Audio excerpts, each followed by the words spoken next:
Evvela şu ayet-i kerimeyle başlamak istiyorum. Yüce Rabbimiz Kur'an-ı Kerim'de Ali İmran suresinin 28. ayeti celilesinde buyuruyor ki: "La yettehizil mu'minûnel kâfirîne evliyâe min dûnil mu'minîn."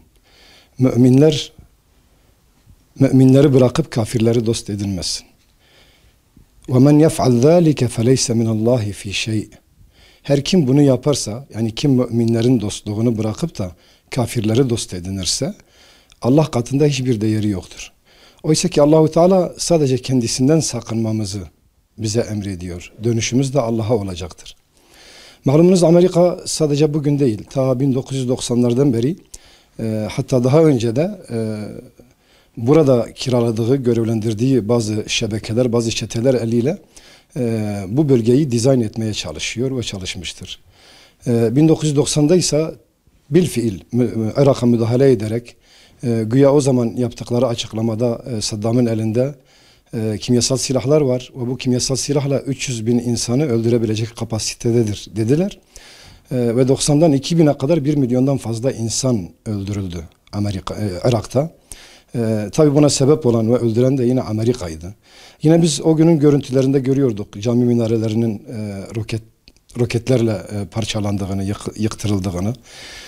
O gün bununla ilgili hiçbir Müslümandan, hiçbir İslam ülkesinden ses çıkmadı. Ve tabi aradan yıllar geçti. 2000'den bu yana da 19 sene geçti.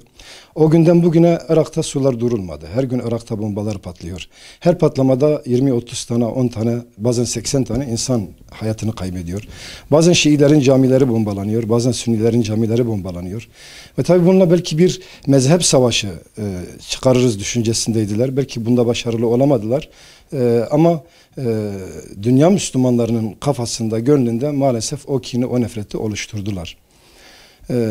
Belki o gün Amerika'nın bu yaptıklarına Müslüman ülkelerden bir ittifak kurulsaydı da buna karşı durulsaydı belki bugün biz bunları yaşamayacaktık. Son olarak hatırlarsınız işte Irak'ta İslam ülkelerinin tam göbeğinde İran ülkesinin en önemli generallerinden, en önemli komutanlarından birini gelip öldürdü. Tabi o komutanla ilgili, yani Kasım Süleyman ile ilgili beğenirsiniz beğenmezsiniz. Şucudur bucudur diye kendini Sünni, onu Şii, işte Şiiler tarih boyunca hep Sünnilerle mücadele etmiştir. Şeyin arkasına gizlenerek belki bir sevinç narası atarsınız. Fakat bu yanlış bir şey. Yani Amerikan gibi emperyalist bir ülkenin İslam ülkesinin göbeğinde gelip bir Müslüman generali öldürmesi bütün İslam ülkeleri için, hatta bütün Müslümanlar için bir zillettir, bir eksikliktir. Ben bunu böyle değerlendiriyorum. Son olarak işte Irak parlamentosunun ta 1990'dan bugüne kadar işgal edildiği halde Amerika'ya karşı hiçbir direnç göstermedi. Son olarak işte bu olaydan sonra Irak parlamentosunun Amerika'nın ülkeyi terk etmesiyle ilgili aldığı karar elbette umut verici ve sevindirici bir şey. Yani bu bir cesaret örneğidir. Fakat tabii bu alınan karar uygulanır mı, uygulanmaz mı? Önümüzdeki günlerde biz bunu göreceğiz.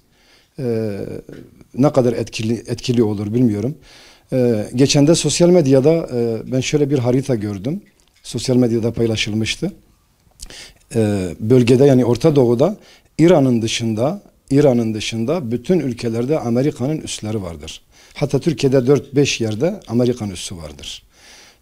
İşte Küveyt'te vardır, Katar'da vardır, Bahreyn'de vardır, Yemen'de vardır, Suudi Arabistan'da vardır, Suriye'de vardır. Bir tek İran'da yoktur.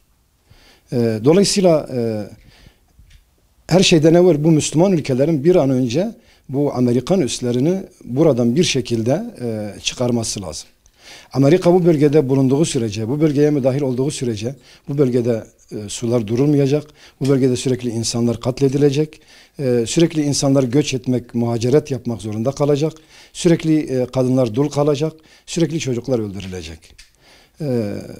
Bizim kanaatimizce bu bölgede fitnenin başı Amerika'dır.